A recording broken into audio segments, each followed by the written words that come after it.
getting ready to seize your first opportunity to come into the ring and start grandstanding and hot dogging. Yeah! I can't help it that I look good, smell good, woo, can dance all night long. When we speak, our voices are heard. We all say, I bring it. Welcome to Malice Corp Smack Talk. I am Masonic Vader, podcast number 2 in effect. And accompanying me always, at least for the second week of Eddie. Say hi. How's it going? Let's get this thing going. And of course, we got Psycho. Psycho? I thought it was the MindFreak. Where did Psycho come from? I don't know. MindFreak, Psycho, you scare me, man. Start calling you Go Psycho MindFreak bitches. again, man. Yeah. So psychosis. Oh, it's going old WCW there. Dude. Well, you know. Yeah, you look cruiserweight, dude. You look cruiserweight. I look cruiserweight. Since when is Carl Anderson a cruiserweight? Oh my gosh. Too sweet. Woo! So we're here in our second week of Malice Smack Talk. We are coming to you right after the greatest Royal Rumble of WWE, the 50-man Royal Rumble that just happened. But what we're going to do is we're going to start off with a recap of the week. And when I thought we'd start off talk, MindFreak, why don't you start off? What did you think about Raw this week? I was for it. Kind of enjoyed some of the matches here and there. I did have a little bit of lull in watching it because I was flying back from Texas, but and then just was able to finish full all the way through it. I came back and just did like a highlight of the 10-woman tag team match, which I thought was pretty good. They're kind of building up that storyline right there with Natalya and Ronda and a couple other people, so we'll kind of see how interesting how that kind of plays out later on. All in all, it was just good, good step up with it, leading up into what happened today with the Greatest Royal Rumble. Since you mentioned the Ronda angle, how do you think do you like how they're playing her initially, how they're getting her into Raw? Do you like the idea with tagging with Natalya? Yeah, with the way they kind of built it up to, with the Superstar shakeup and Superstar shakeup with Natty coming over to Raw from SmackDown, and the fact that we trained together, she's helped me out, this and that. So it'll be interesting to see how further progresses later on down the road and what kind of matches are going to set up. Is it going to be like a Natty versus a Nikki kind of angle while Lex is still going after Nia for the championship? But you also have to figure in where you're going to plug in the Riot Squad, where you're going to plug in Ember Moon, and pretty much everybody that they brought up too. Absolutely. Janetti, what did you think about Raw, bro? Man, I thought there was so much stuff that happened that was going on. Parts of it just made me feel like it wasn't going to be a memorable Raw. Just kind of like, all right, got through this, and I'll get to the pay-per-view. There was some stuff that, looking back on it, watching it didn't seem much happen, but looking back on it, it seemed like there was a lot more that actually happened. Obviously, with the whole 10 women tag team match, so that was pretty cool. Kind of giving that a highlight before, obviously, the Greatest Royal Rumble with no women on it at all. Yeah. The Ronda Rousey, armbar Mickey. They did my girl Mickey wrong that night, but I kind of like seeing the Ronda come out there with that aggression and just get into business and just knock her down and then pop right into the armbar. So I thought that was a positive. Bray and Matt Hardy, I think they're just flowing right now. I think that's pretty cool. Having Chad Gable on there, I'm not a fan of Gable, so having him on there, he did get the win. But it's, the whole Kevin Owens and Sammy and I thought that little interaction with them in the middle of the ring with Kurt Angle was pretty cool. And then anytime you get Balor and Rollins in a match together, you're going to see gold, and that was pretty cool. And then whatever they got going on with Drew McIntyre and Ziggler, I think that's going to be some money down the road, and I'm interested to see where they're going to head with them. I I could see some kind of feud happening between them, Matt and Bray, later down the road too. But I mean, overall, there were some positive things that happened, so I'm not too upset with the Raw. Going into a pay-per-view that was, whatever it may be as far as the pay-per-view, I did what it was supposed to do for the most part. It looked like they kept cutting out, our show, adding in the commercials for the Greatest Royal Rumble, so it felt like it was just a show to put over the pay-per-view so they got viewers today. So Yeah. Yeah, you mentioned Drew McIntyre, man. Let me tell you, huge fan of Drew McIntyre. I liked him before. I thought that when he first came into WWE, unfortunately, ahead, he was deemed the chosen one by Vince McMahon, and once you do that, you're pretty much screwed, as you're seeing with Roman Reigns. It's really hard to come over that. And when he came back to NXT, like, I didn't follow him outside of WWE. When I saw him come back to NXT, good God, he gained like about 40 pounds. He just came with a badass attitude and just ripped through NXT, which was incredible. And now having them tagged up with Dolph Ziggler, I think it's awesome. I think all this talk lately with Ziggler and saying they need to cut him off. I don't understand why you need to cut a guy as good as Ziggler is, man. I think it's awesome that they're teaming him up with Drew McIntyre to kind of, it's almost reminds me of HBK and Diesel and everything. So they've got that combination there. I'm not digging Chad Gable. He's a good wrestler, but his persona sucks. Dude, he's Pauly Shore he's in a wrestling singlet. Exactly. He's Pauly Shore that can whoop someone's ass, actually. Yeah. But it's but his persona's just dry. And he was really good when he had Shelton Benjamin. Shelton Benjamin helped him take it over, and then prior to him, but man, he's just dry. And I see what they're doing. They want to try to go solo, but I don't see how he could do it, man. He'd almost be a better fixture for 205 Live than he would be on the main roster. Ronda Rousey's awesome. I agree with you as well, but you could also see, like, the one thing that's kind of messed me up with Ronda Rousey is they're holding her back. Like, you could tell she just wants to go in and rip someone's arm off. And it makes sense because, this isn't UFC. This isn't going there, punch someone out and win the match. This is, hey, give them a good show, do some groundwork, get into it, get the fans. I think fans want to see Ronda Rousey just be like the next Mike Tyson, just go out fast, Yeah. What do you guys think about that? Go ahead, MindFreak. I was going to say, like, it's the name Ronda Rousey, it brings people, and you can see, how much, an arena erupts when her music hits. The thing that I'm scared of, but to your point, Vader, but it's just like, build her up, kind of make her like the next Mike Tyson, but also at the same time, it's a squared circle. It's not the octagon, so there are some things that are a little bit differently. Just my whole fear is I don't not necessarily like a part timer like Brock Lesnar or anything like that, but only break him out for like big shows or big matches, stuff like that. Not necessarily like plug her in like you're doing with some of your other champs, or even not even necessarily your champions, but like some of the other women on the roster themselves.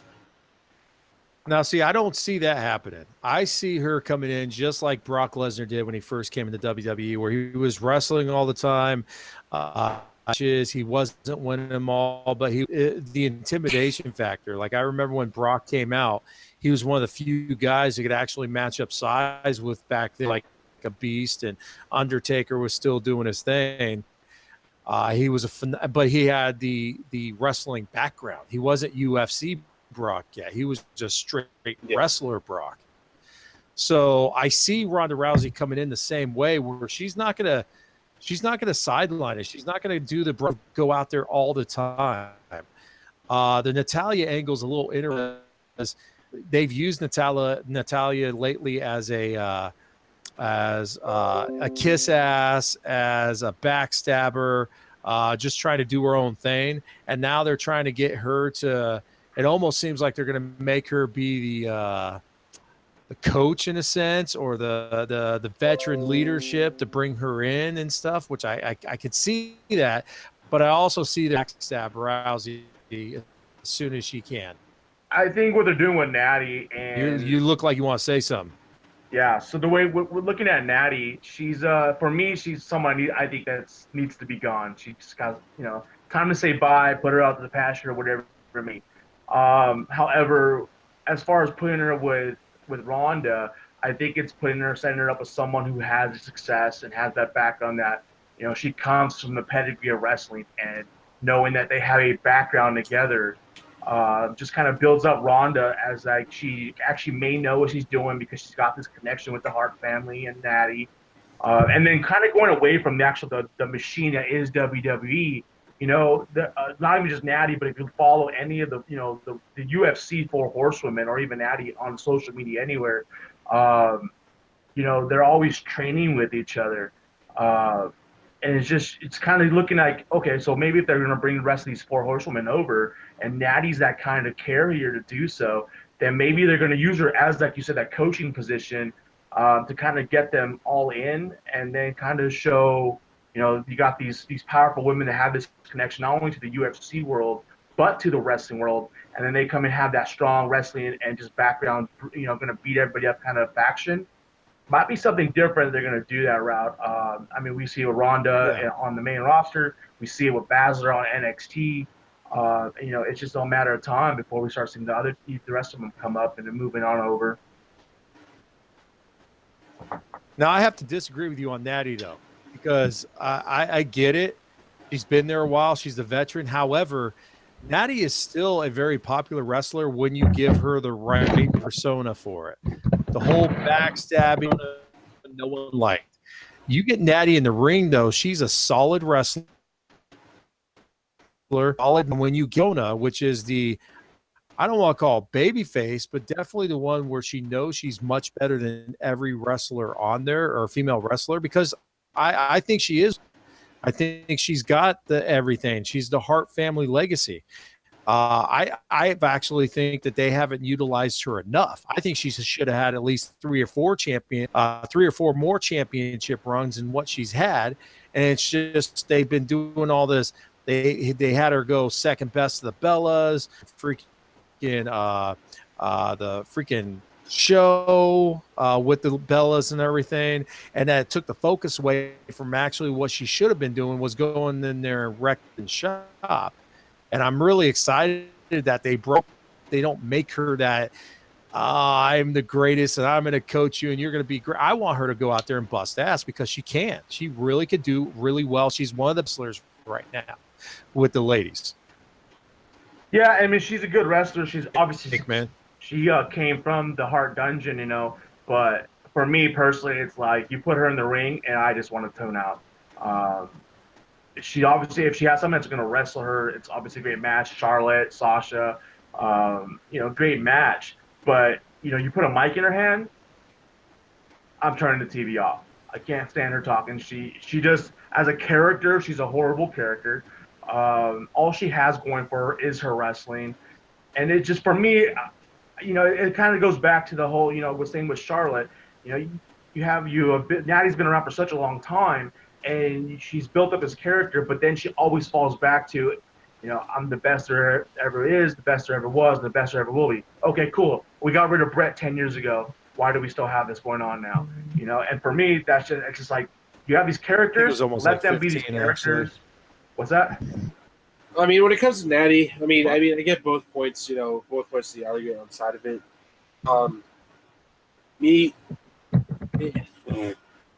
I like Natty. I like her, as a person, as a character. I can see what, understand what Natty's saying at times where you're just like, oh, she's on the mic and she's going to stop. But then there's other times where, she can kill it on the mic.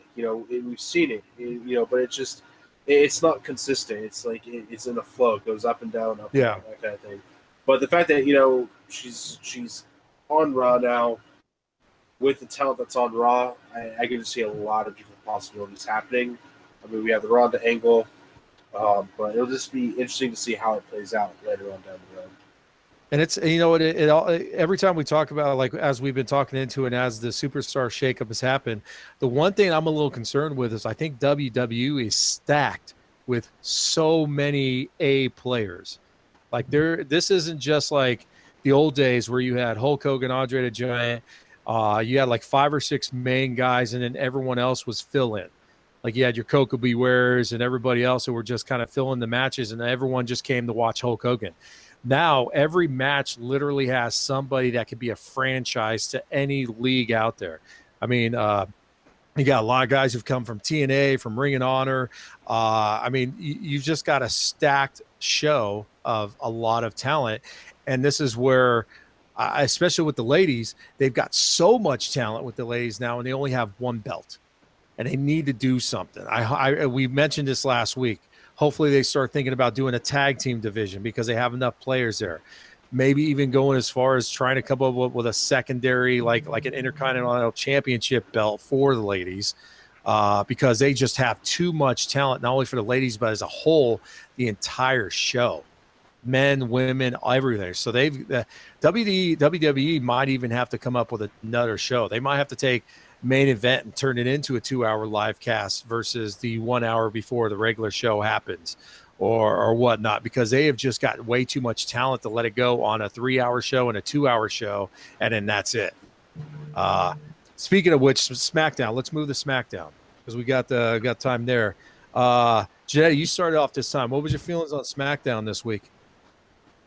SmackDown for me again, it just was another one of those.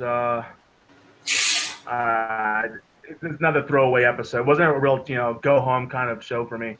Obviously we had the Uso Rowan match, and I thought that was actually a pretty decent match to kind of show them two up a little bit, rather than having just the tag team match part there.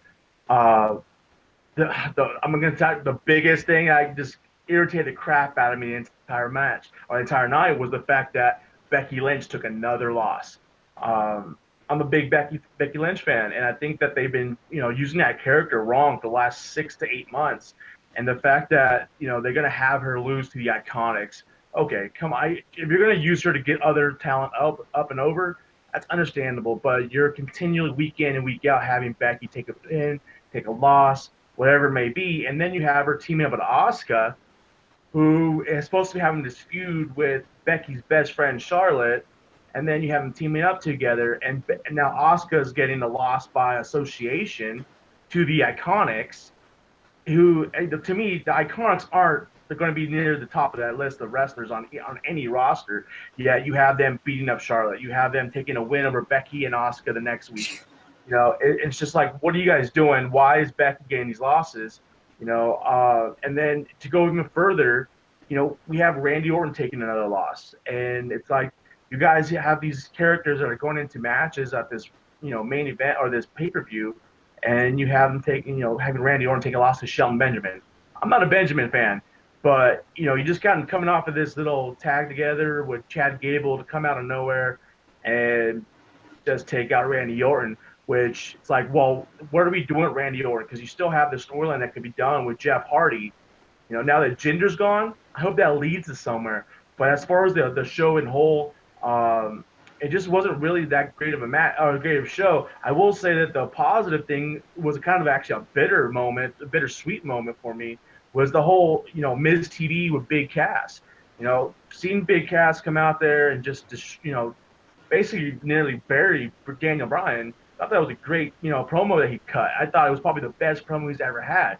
He has that fierce. It's got that character of like the old days of, a returned superstar comes back and just does his thing. And nobody was expecting him to come back. He jumped right into a storyline and he's running with it.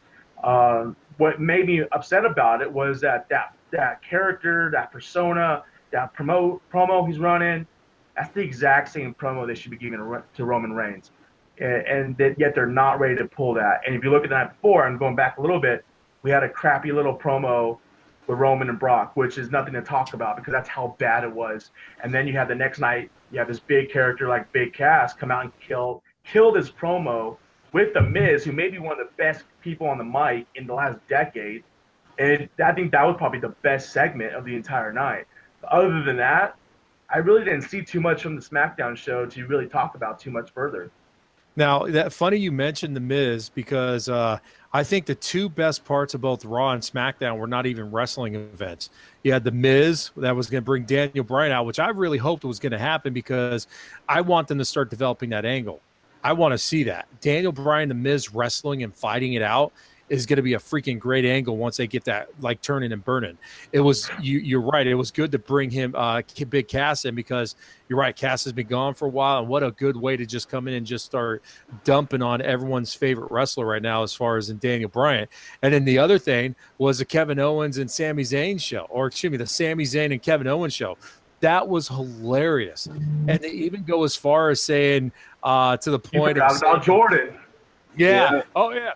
Oh, everyone forgot about Jordan. Well, that's true. So did Kurt Angle. You know, that was just so spot on, dude. That's exactly what right now these shows need. It was almost a hint to the Attitude Era when they were starting to get real personal with stuff. You know, MindFreak, what'd you think about SmackDown? So SmackDown was good, but the same kind of idea. It just didn't have like the pop like but I mean, again, setting up for the Greatest Royal Rumble, which I know we'll get here in a little bit. Yeah.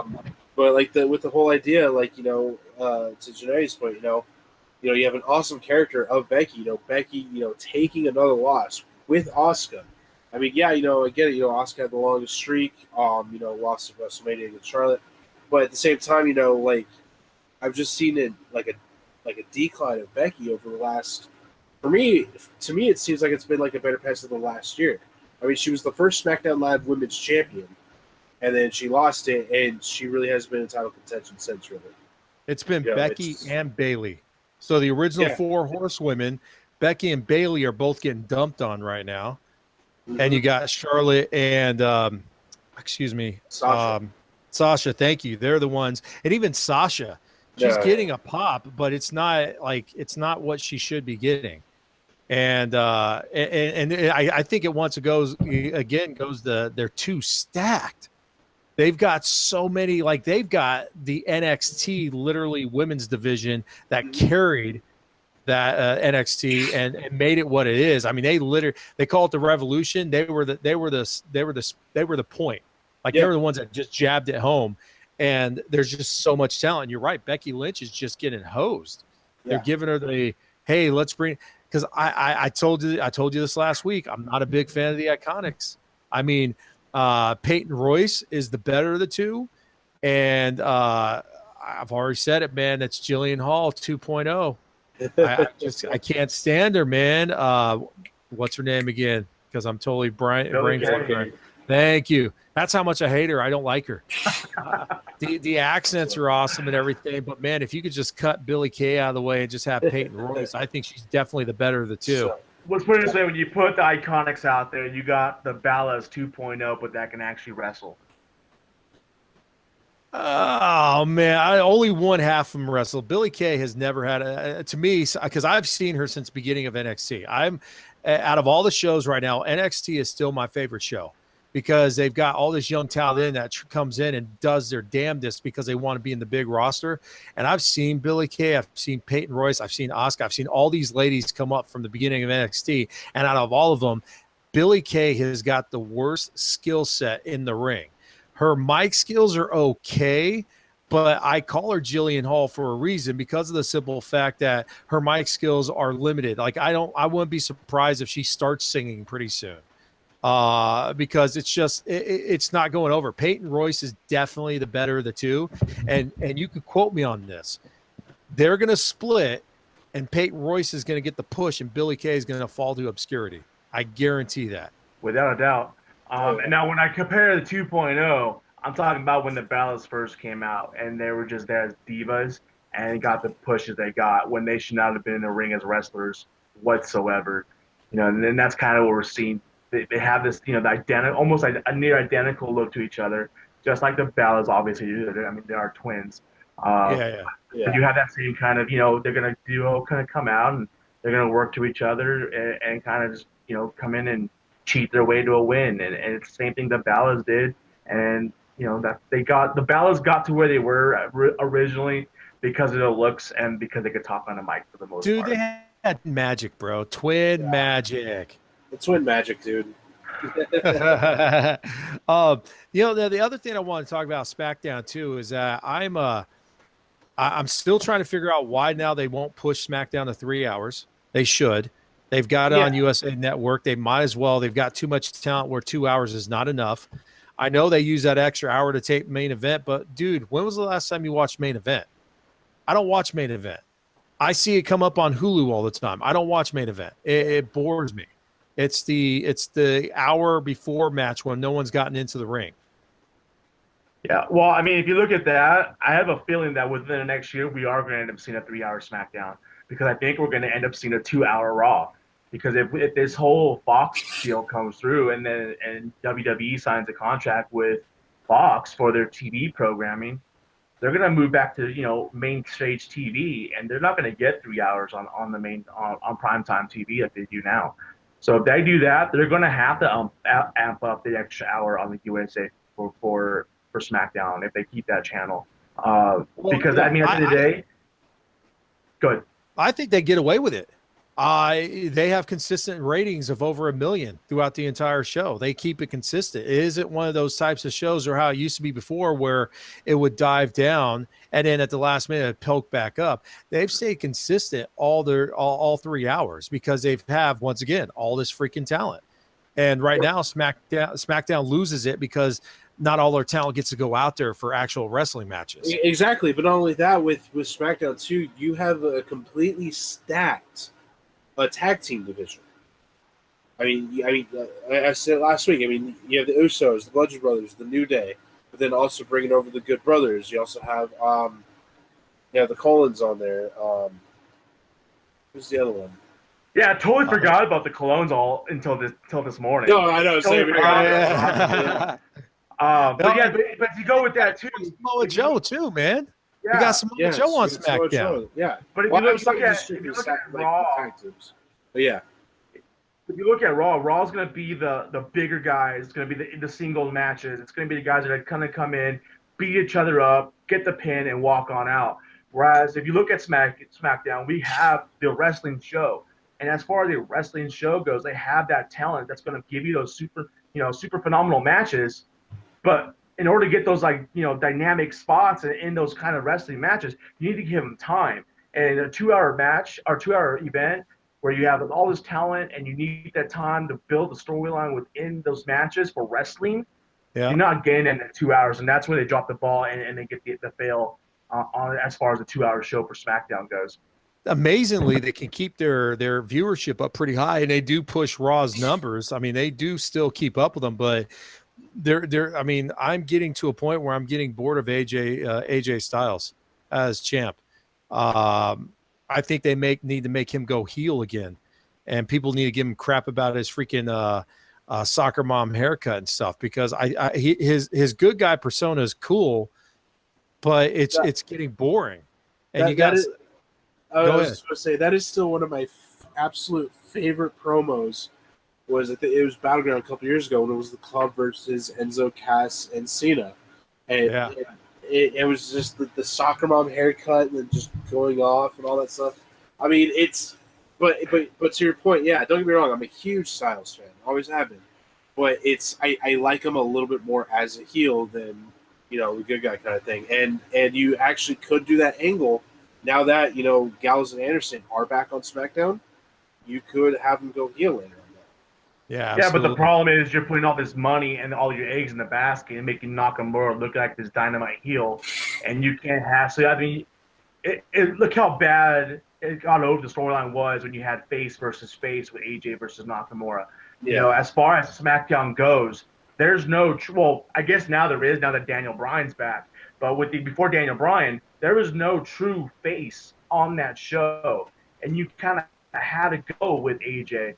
And you can totally go heel with him, especially with the fact that the Club's there. But if you're going to have him in this prolonged storyline, that's probably going to take us all the way through the summer and SummerSlam with Nakamura. You can't turn him heel because then you're going to have two heels facing each other, and it just all this work they're putting into Nakamura just becomes void and doesn't have any relevance behind it now. Me no speak English.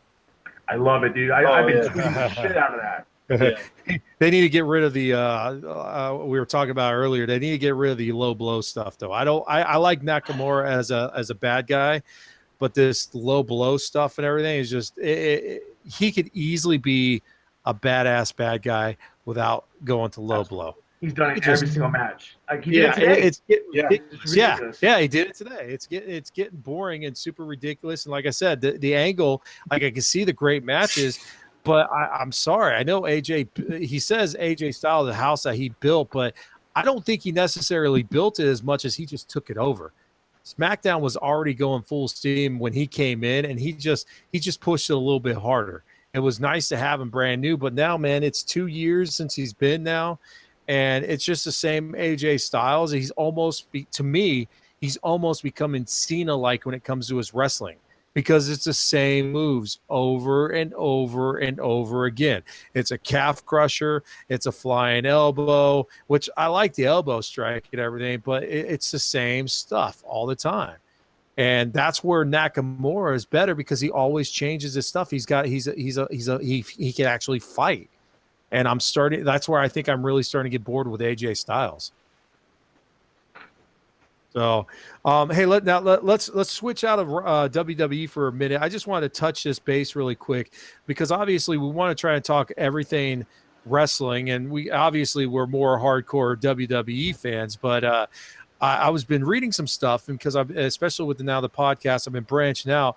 And I'm a little concerned with TNA. Like TNA is pretty much the last of the if you want to call them giants or people that actually can go against WWE. And I actually think it's good to have competition out there because it allows WWE to continue to bring out their product.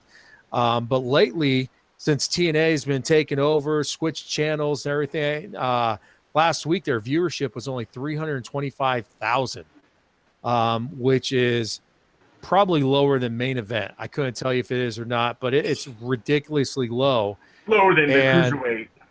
Oh, man. Yeah, dude. And it gets me concerned because Ring of Honor is also one of those groups out there, but they're not on TV mainstream. At least I don't know of. TNA is practically the only other organization out there that can give WWE any pull or any competition. And it's ridiculous. They got Austin Aries back. We were talking about earlier. They still have some of their old like Abyss and whatnot. But other than that, though, man, their show's just not producing. How do you think TNA could turn it around? Personally, I think TNA needs to have better character builds. They have the talent that they do have, and they need to just utilize them better. You know, whether it's making them a stronger talents or getting them into better storylines. The writing behind TNA, and for me, that's always been the issue that TNA's had. The writing there has just never been there. And then they just never had the leadership to follow up behind them to push them through. And I think the biggest fail for TNA, the great things that they got with, they obviously have Austin Aries, and that was a major fail for the WWE and letting him go and not using him to the advantage they had. As soon as you lose TNA or you lose WWE, he's got like 5 titles across the board from all these different organizations. There is a reason. Austin Aries can easily be a top player character. But that's kind of what they have with TNA, and they have him. They have Johnny Nitro there and everything like that. But the fact that the rest we talked about it earlier has back in the day when you had your top tier wrestlers and then you had all your jobbers behind. Well, TNA has 1 or 2 top tier wrestlers, and then nothing but jobbers. I wouldn't even call them top tiers though. And no disrespect to Austin Aries because I actually, once again, since I follow NXT, I was super excited to see that guy come to NXT. I was like, holy crap, what an awesome pickup. I saw him just briefly here and there where I was trying to get into TNA, but the guy's phenomenal. Unfortunately though, to me, he doesn't carry the brand. He's not a Hulk Hogan. He's not a John Cena. He's not a Brock Lesnar. He can't carry a brand and bring a lot of star power to it because he doesn't have that name. Right. I mean, people know who Austin Aries is, but if you look at the top tier guys that have carried TNA over the last 2 decades, you're looking at a Bobby Lashley, EC3, Bully Ray, Matt Hardy, AJ Styles, where are all those guys at? With the exception of Bully Ray, they're all No, under the technically, big Bully machine. Ray's. Yeah, technically, he's WWE. He's just retired. No, he's not. Technically, Bully Ray is still tied to Ring of Honor and still works on the contract with Ring of Honor right Oh, now. that's true. Good point. Yeah, good So point. Okay. as far as that, with the exception of him, everybody else, even EC3, who has the whole Dixie Carter connection, was supposed to be like the future of the entire organization. What's he doing? NXT, baby. He's starting with NXT. He's gonna, within the next few months, I would say by the end of the year, EC3 is gonna be the big name on campus, so to speak, in NXT. And they have a lot of talent that's coming over, and I think the fact that TNA is so willing to get rid of all these people, the management from top to bottom, and I think the big miss for them is the fact that when they pushed Billy Corgan out, Corgan was all set, ready to go. He's a guy who's a wrestling fan, born in through and through, and he was ready to take that to the next level. To the point, I've heard interviews with Corgan that he was paying the wrestlers out of his own pocket to make that happen and make events happen. Beyond Glory and stuff like that, just to make those events happen. And then you have this guy who's holding his business afloat, and you push him out, and then you sell it out to another company who's doing absolutely nothing with it. And that's where the biggest fail is. If wrestlers aren't getting paid, if they're not going to get, on time or the right storylines, you have no incentive for them to stick around. So you're not going to get these top tier wrestlers to come to TNA when there's no reason to be there, when they can go to Ring of Honor or New Japan or even one of these lower, MLW or something, get decent money, but get better storylines or better production and development that they're going to eventually push up further somewhere else. Yeah, MindFreak, throw your stuff in, man. What do you think? Exactly the same thing. I mean, that was one of the reasons too. Growing up watching, different ones and stuff like that. It's with TNA. With me, it's just like it was. Yeah, you had some good heavy hitters. You could get some good matches here, but it was the lack of the development of the characters. It's the lack of the storylines. It's the lack of being able to make take something great. And I know me and Janae talked about this with Corgan and how involved he was for them just to push it out. One of the biggest mistakes they could have made, because had they kept Corgan, and with all the ideas that he wanted to do and all the stuff that he was trying to do, and even more so be able to do, had he had the company under his name more so than what he did, he would have been able to impact it so much more, to the fact that it could have started to, not necessarily rival WWE, but be like, hey, we're starting to catch up again, kind of thing. Yeah. I mean, I'm going to throw my 2 cents in at the end.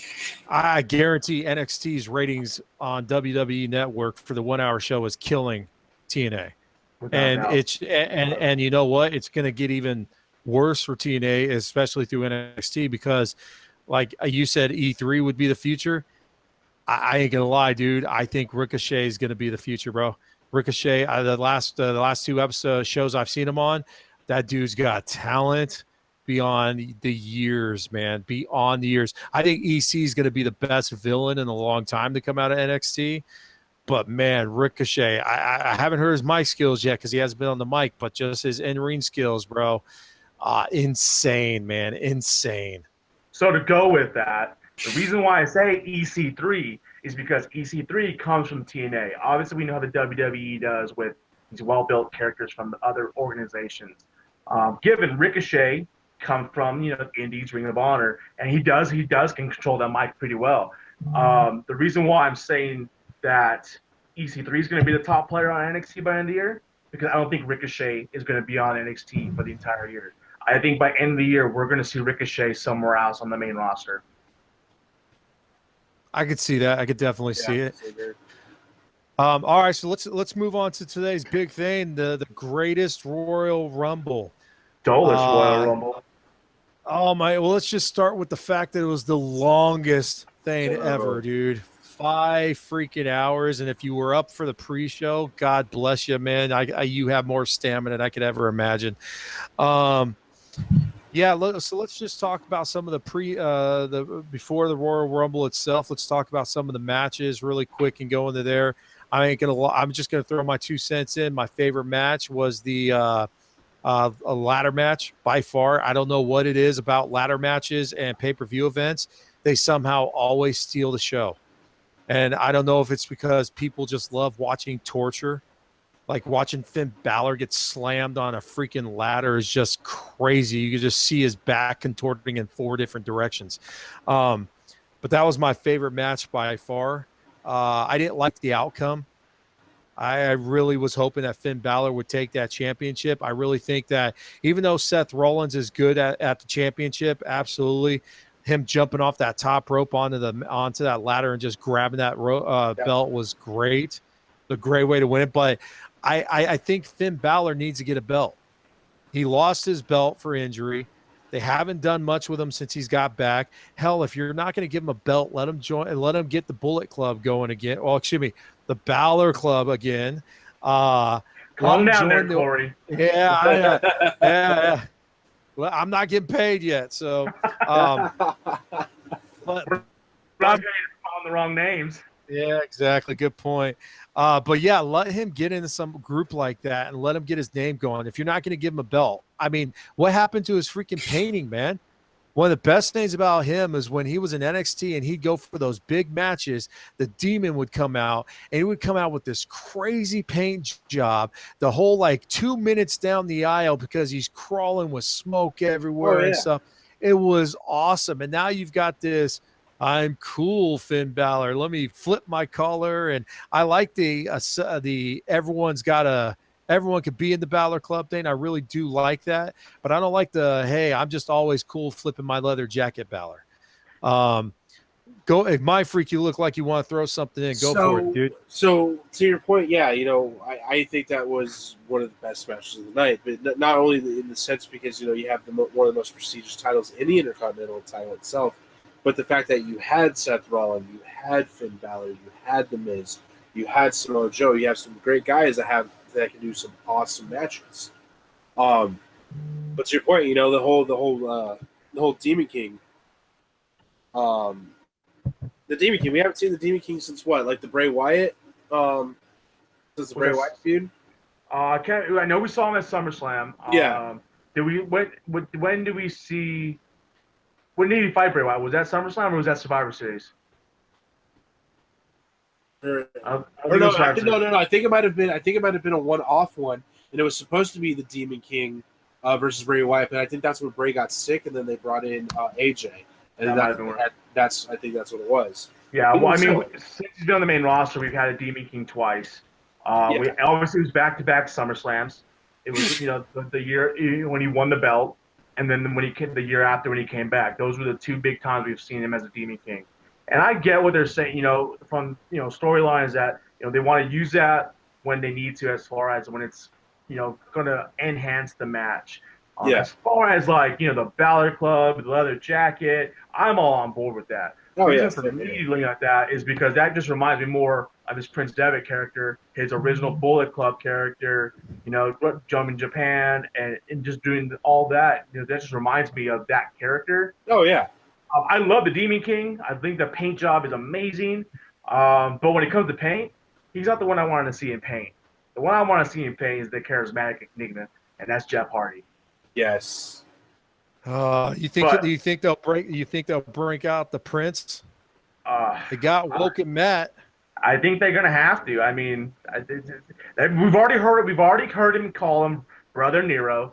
I mean, it's inevitable. Maybe not anytime soon, but it will. But as far as your ladder match, I mean, I thought it was a decent match. I thought the finish, Finn about to grab it, and then Seth just jumping in and boom, grabbing it. Other than that, it was a very forgettable match for me. By the time the match ended, I forgot that The Miz and Samoa Joe, I forgot all these guys were in this match. And it was like, what's going on? By the time it was all, it was just looking like, oh, we got Finn and we got Seth Rollins, and nobody else is even a matter of this match. Yeah, but also at the same time, that's and I can see why they were kind of more so focused on them, because the IC title is on Raw. That's where they both are. So you're set. You're just turning the wheels more for an epic storyline for the IC title between both Seth and Finn. That it's on the Raw side. I know. At Vader's point last week, rivalry of the year being Daniel Bryan and The Miz. we'll flip it back on Raw. I think the rivalry of the year could be Finn Balor and Seth Rollins easily. Without a doubt, especially the fact they're buddy-buddy, they do their matches together, they do their matches against each other. This is going to be the match that gets us through the summer on Raw. And this is going to culminate at SummerSlam, and that's when we're going to see Finn get that belt. And then kind of just going, further along with the card, that was your favorite match, or with the match stood out the most for you. To me personally, the opening match of Cena and Hunter, I thought that was a pretty damn good match. Wasn't really expecting them to do anything in that match, and you had the respect spots, you had them testing each other out. I just thought it was a reminiscence of a match from 10, 15, 20 years ago, where two icons got in the match. They tested each other out. They gave the crowd what they wanted, and it was a decent match. I'm gonna cut you off for a second because you said it 15, 20 years ago. We've talked now for this entire show about how both are stacked. Both rosters are stacked. To me, I thought that was a waste of a spot. I think Triple H has finally proven the fact that he could run NXT. Triple H and Dusty Rhodes are the reason why NXT is there, and Triple H is the reason why that show is freaking phenomenal as it is right now. We don't need to see Triple H come back and wrestle anymore. I think his time's done, man. And John Cena, I mean, maybe things are going to change a little bit now since him and Brie have has set the bell as separated. Maybe he needs to get back in the wrestling right now to get his mind off of stuff and everything, whatever. But he's also kind of like on the way out. And right now, it's like the whole thing about why they bring the Undertaker back. Like, I didn't need to see the Undertaker again. Maybe if you want to bring him out because the people from Saudi Arabia probably have never seen him up front. I have no idea. And that's right. And that's looking at some of the matches and that like with the whole Undertaker Rusev match. I think that was kind of on the same process, the same lines of with Cena and Triple H. You necessarily hadn't seen them at a big event like this before, and the fact that they packed that stadium full of WWE Universe.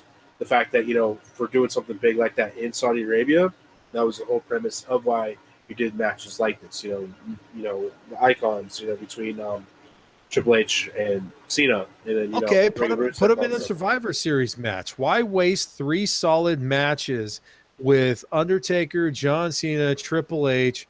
I mean, why waste it with these? And I have nothing but respect for these guys. Don't get me wrong, I do. I've got a DX shirt somewhere I'm going to wear, and dude, it was all because of Triple H. I do like John Cena as much as people think he's just the kids guy. I think he's earned his respect. He's going to be a Hall of Famer, and I really do hope they give him the opportunity to be the winning the championship and passing Flair, because as much as Flair did for WCW, Cena's done for WWE after, when everyone thought that it was going to go to waste when Undertaker started going downhill and stuff. He carried the franchise. But you've got all this talent.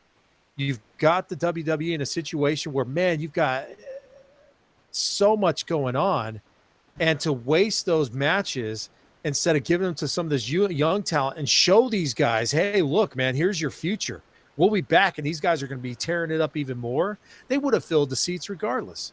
So to go with that, you got to look at what this pay-per-view was. This was a big thing going on with Saudi Arabia, getting an event out there, getting that contract, getting whatever the future of that's going to be. Saudi Arabia, they paid a lot of money to get this out there. I feel like the reason why, if this was a regular monthly pay-per-view, we would never have gotten John versus Hunter. But because of what this match was a business match or a business event to try to build a bigger universe as far as fans and everything like that, and people watching the network, you have them. So that's why they have them start the match off, because people are going to know them. That's who they are. A lot of these people, they don't have the network out there. They don't have a lot of stuff. So some of the stuff they're seeing is older, Attitude Wrestling stuff. Who is the epitome of the Attitude Era? And like after The Rock and after Austin, it was Hunter. So seeing him in that match, that was enough to get the crowd amped up, ready to go. And to go further, you have 50 guys in this Royal Rumble. So that's 2 matches we talked about with older talent in there. Well, you have all these other talent. You need to fill this 50-man Royal Rumble matchup too. But what I saw throughout this entire event, when you show younger guys doing promos, the entire arena was completely dead. Oh yeah, when they did The only time the the guys. arena had any kind of pop was when you had those older characters. So right there, you're telling me that they're feeding to this fan base because of who they are. That's why they gave them who they did. If they would have had another match on there, if they would have had, I think pushing Jeff and Jinder was a push. And I think if that, wouldn't have been that match could have gone either way as far as whether the fans liked it or not. But because of the belt on the line, that's the only reason why I think it went over so well. But if you would have had that match with some younger talent on there, that a lot of these guys. Here's the thing: NXT. Where do you watch NXT at? On the network. Where's the network not at? No, if I'm not mistaken, I do believe the network is out there now. It's been out there for. I think it's been out there a little longer than just recently. I think it's been out there long enough to see it. This was part of that whole bringing it all over, trying to expand out further. They might have had it for a little bit longer, but it hasn't been out there for too long to where a lot of this new talent, they're going to know much of their backstory. And when I'm talking young talent though, I'm not talking about like saying bringing Ricochet in right from the start, obviously, but I'm talking about these guys who've been on the show now 3 or 4 years. You got your Bray Wyatts, you got it's nice to see, and yeah, we definitely are going to talk about that in a second because that was also a good match. But these guys who've been going for about 2 or 3 years now that are in the main line. I think they could have ran a lot more of those guys because that is your future, and it just sucks. And I get it; it's definitely an area thing, but I think they really miss out on the fact that they could not have the women wrestlers there. I think they totally miss out on that, and I think that if this keeps going, I think look at the whole WWE there was a part of a cultural change out there, and for a while I was trying to look in the stands because for a while. Women wouldn't even be able to partake into watching this event, and yet you started seeing women out there. I think if this continues on down further along the road, I think we're going to be able to see that women change. And this may be pushing the women's revolution back right now, but if this gets women to be able to wrestle in Saudi Arabia in the future, that's even a further jump ahead than what. Yeah, well, they had it. They had it in a live event between Sasha and. Alexa just last year, but it was a live event. It wasn't one that was televised. So to your point, I know exactly what you mean, but it's just given where it was at, given the time frame that's going on right now, and if it progresses into something amazing out there, then absolutely that's something we can see. So to go with this, talking about the older talent and not walking away from them and still utilizing them. If you had one match, one singles head versus head. What match are you putting to replace that Hunter and that John Cena match to kick off the show? Are you talking with current wrestlers right now? I'm talking about you have the roster. We have this event today. We're going to start it off with a singles match. We're taking Triple H and taking John Cena out. Which 2 wrestlers are you putting in a singles match that weren't already in a match? Man, now you're going to make me. You should have asked me this question beforehand so I could have researched my players, man. That's why on the spot. This was that quick answer. Man, woo. You know what? I think if I could put 2 people in there to have them wrestling, and God, man, it sucks, dude. I have to go with the ladies. I really would. I would put a Charlotte Asuka match there on the spot. And what did we not have? We did not exactly. have the ladies. I mean, I hate to say that. Yeah, the ladies would do. We kind of have to have that Triple H and John Cena match now. No, that's not true because I can't think of I'm not thinking the whole event right now. As far as like wrestlers and everything like that, and trying to take them out of the Rumble and everything. I guarantee there would have been some. I'm just unfortunately drawing a blank right now because I can think of one right now. One person, Sami Zayn. Yeah, and see, I was wondering where he was because he wasn't in the Royal Rumble match. He wasn't in the Royal Rumble match at all. So where was Zayn? But then who are you putting Zayn up against? That's the question. I don't know who I put Zayn up against. Yeah, and you got to remember, if this is the first match of the entire event for the West Coast out here, 8 or 9 o'clock in the morning. Yeah. What match are you putting first to get the place on fire get the fans watching at home pumped, to be up so early watching this pay-per-view event, to get them to what this ended up being like a 5-hour event. You know, what match? I mean, I'm sure they could have moved some other matches around. Oh yeah, but, absolutely they could have. But what they had, I mean, you got to look at, okay, they pulled 2 people out of the Royal Rumble match. Okay, now they got to put 2 more people in the Royal Rumble match. They didn't even need 50 people to begin with, to be honest. I know with you. they Could did, have but been that's with the a 40. fact that that's what they're advertising. Yeah, and the 40. The last time they did a 40 man, that was ridiculous too. Yeah, that's your Del Toro. Or first of all, let me just stop this for a second. Why the heck are we having Royal Rumble matches? There's supposed to be one Royal Rumble match, and it's supposed to kick off the road to WrestleMania in January. That is the Royal Rumble. This Royal Rumble, this greatest Royal Rumble, this 40-man a couple years back, dude, it's crap, man. I get it. You want to bring everyone out, but it's crap, dude. I'll tell you what this is for. It's to put everyone out there. It's put a belt on Braun Strowman without having him beat the Beast. Oh, yes. My goodness. I will 100% stand right behind it. But I can see the trophy, but when they pulled a belt out, yeah. Really? Is this what the whole point of this entire match was? Like, come on, God. Yeah. It's bad enough with a purple belt. Now we're gonna have a green one just sitting around. You know he's not gonna do anything with it. But yeah. I think it's like maybe we don't know if we'll see him carry the belt, but it could be like a one-off thing, like the Andre Giant trophy, and the same thing with the Mae Young trophy. Yeah, only break it out during that time. So what did you guys think about the finish of the match?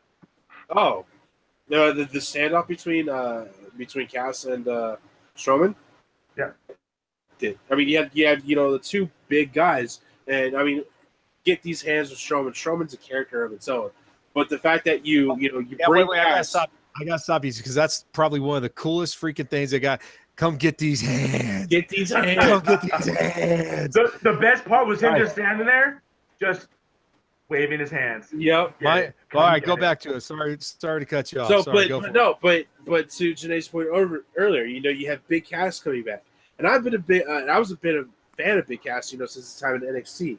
I mean, more so with Enzo and stuff like that, but I like Cass as a whole. And when they finally started giving him his push, it was like, awesome, Cass is getting the singles push. It's going to be great. Then he got injured, and I mean, I know I've probably mentioned a couple times, in passing with Janetti, he's like, when's Cass coming back? When's Cass coming back?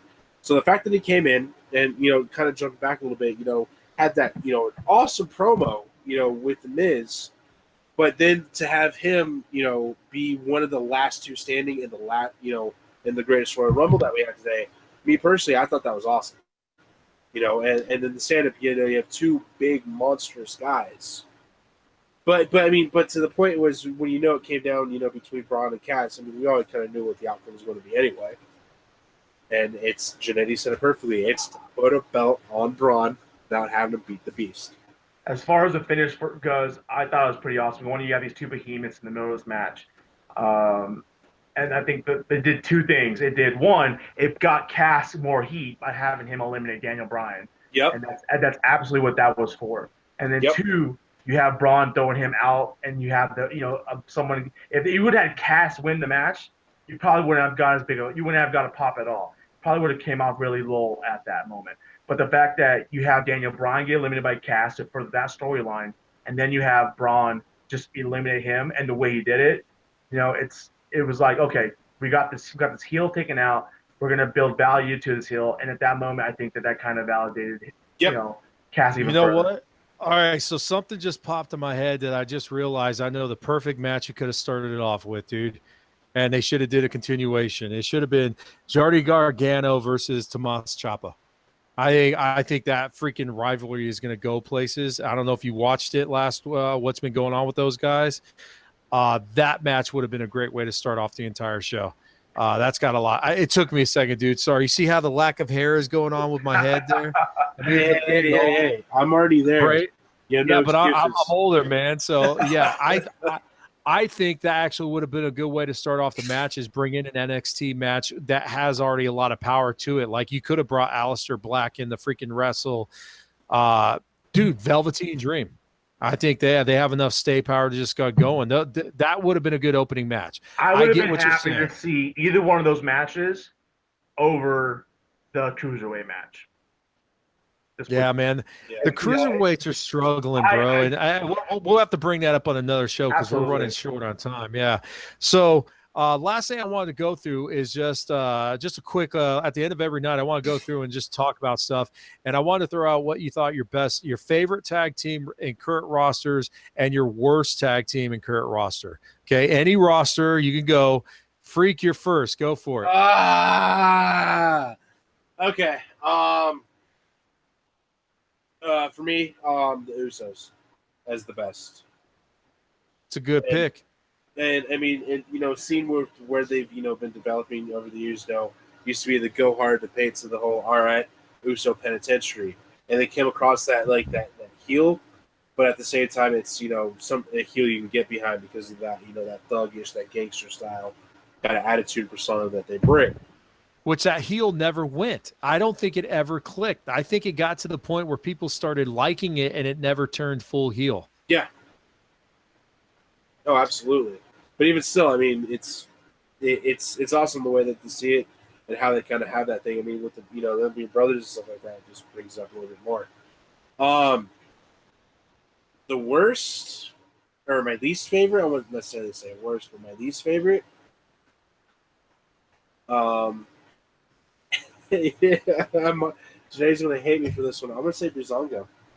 Oh, there's a fight words. Janae's going to reach to the screen, like, man. don't get me wrong. Like their whole the skill they have as wrestlers is good, but with how they've been portrayed on SmackDown with the whole fashion files. I mean, even it's gold. It's comedy gold with them. Shut up, Saxton. I'd rather see them do the fashion files than see the New Day walk out the freaking pile of pancakes. Dude, hey. Yeah, the pancakes are ridiculous. The Bootios were okay, but the pancakes are getting ridiculous. Flapjacks. Come on, man. Yeah, there you go. Janetti, come on, you're up, buddy. What do you got? I started my days off with my box of Bootios. Bootios. They make sure you're not booty. So, favorite tag team, active roster. Welcome to Uso Penitentiary. It doesn't get any better than the Usos at any time. The best rivalry that we've had over the last 3 to 4 years has been the Usos versus the New Day. Reason being, the Usos bring it every single time. Whether they're coming off the island and doing the dance or doing what just getting the crowd involved into it, or just turning heel day one-ish, nonstop coming out, just dominating.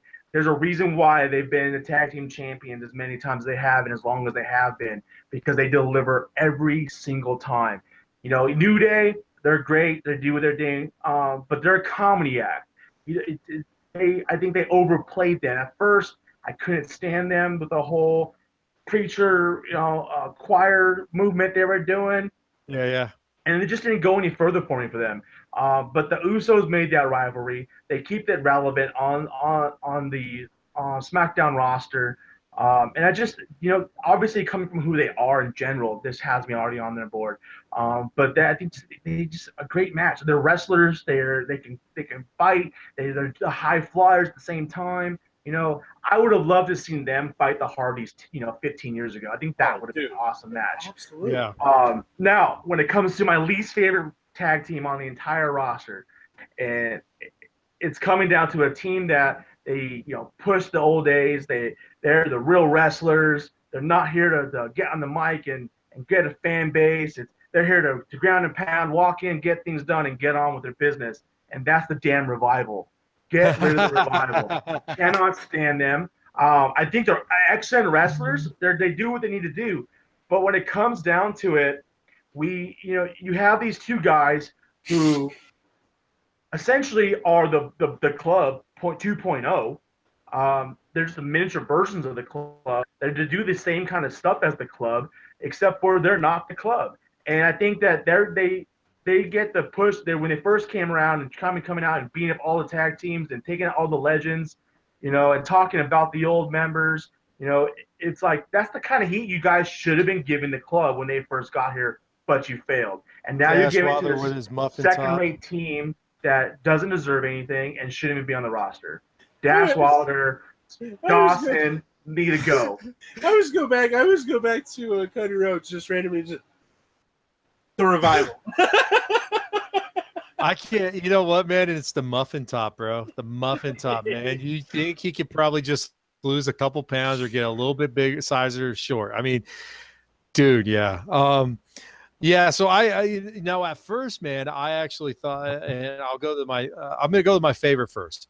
My favorite is actually Matt Hardy and Bray Wyatt.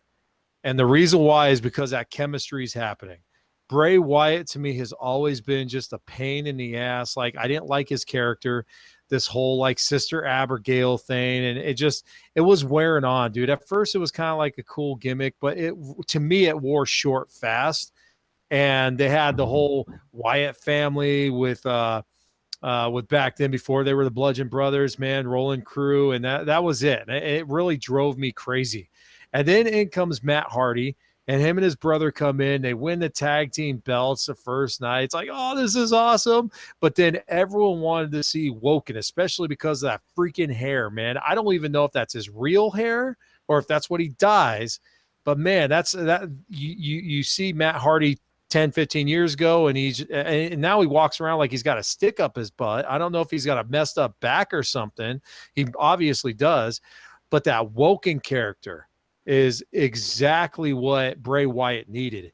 And to see them merging like that, it's a perfect chaotic situation that blends great. Their mic skills are perfect. The whole like, and then they go back and forth laughing for, oh my God, I couldn't stop laughing, dude. It's hilarious, man. Yeah. And right now they have it. They have the wrestling skills with the mic skills. They are right now, I want to say the top guys. The Usos have the mic skills and the wrestling skills. However, though, the penitentiary wore thin, I think, on some people. I like how they cut back the penitentiary a little bit. They're still hard-nosed, though. And that's why they're very, to me, they're a very close second. My negative, and it just go the tag team I can't say right now, just goes to my show. Dude, Heavy Machinery. Heavy Machinery has got to be the dopiest freaking tag team I've ever seen. And it's nice to see a couple big guys kind of moving around and stuff, but you've got one big and sloppy guy who can't even put his arms down. He reminds me of the kid from A Christmas Story. I can't move my arms, Ralphie, you know. Yeah, man. Talking about how he eats like 400 steaks. I don't know, man. And you could just see that he's sweating the minute he gets in. So I would hate to be wrestling against him because with all that protein, he probably stinks.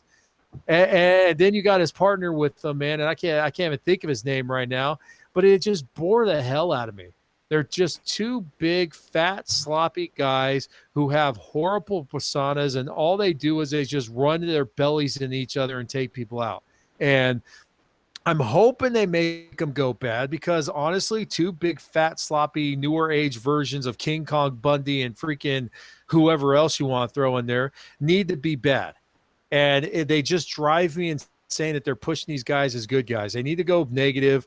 And start, especially since NXT lost AOP, they don't have any really bad crews outside of the tag team champs right now with Riddick Strong and whatnot. Shock the system. So I mean that's my tag team, and I really hope they go away soon. Hey, we are pushing time, man. People need to go to bed, dude. I'm getting old. I gotta take my Mucinex. Man, I can talk wrestling all night long. I know, man. We got to do that at a different time. MindFreak, man. Tell everybody where they can follow you, please. Absolutely, guys. Twitter at MindFreakMLG. Instagram is _MindFreak. And for all of you Xbox gamers out there, find me on the XBL. MindFreak, MindFreevk. All one word, no spaces. Janetti? Got me at Marty _Vasquez, MARTY _VASQUEZ 87. That's my handle for both Twitter and on Instagram. Awesome. And of course, you could follow this podcast. We'll start with our parent group, malice-corp.com. They're the ones that are bringing you this podcast. Also, you could listen to our podcast right now at podcast.com. We're under Malice Corp Smack. You can follow us on Twitter at Malice Smack Talk. Also, when you do go to Malice Corp, please try to help us out. We're a new group. We're starting things up. There's a little Amazon tab at the bottom. I found out lately that you can go on Amazon and find some really low cost in wrestling shirts out there in case you can't make it to the live shows. And they got some old school retros. Speaking of which, found this bad boy in my little box of stuff. Look at that, dude. Size medium, Ricky the Dragon Steamboat, Nice. bro. That was mine. So, and you can find a new version of that one there. You can follow me on Masonic Vader on Twitter. And also you can follow me on PlayStation Network, Masonic Vader 71. Thank you guys very much for following us tonight. We really do appreciate it. I hope you guys are listening to this podcast and you're enjoying it. Please throw some comments if you have any feedback. Pretty soon you'll be able to put some pretty faces to ugly names. And we appreciate you guys coming out. So thanks for coming to Malice Corp Smart Talk.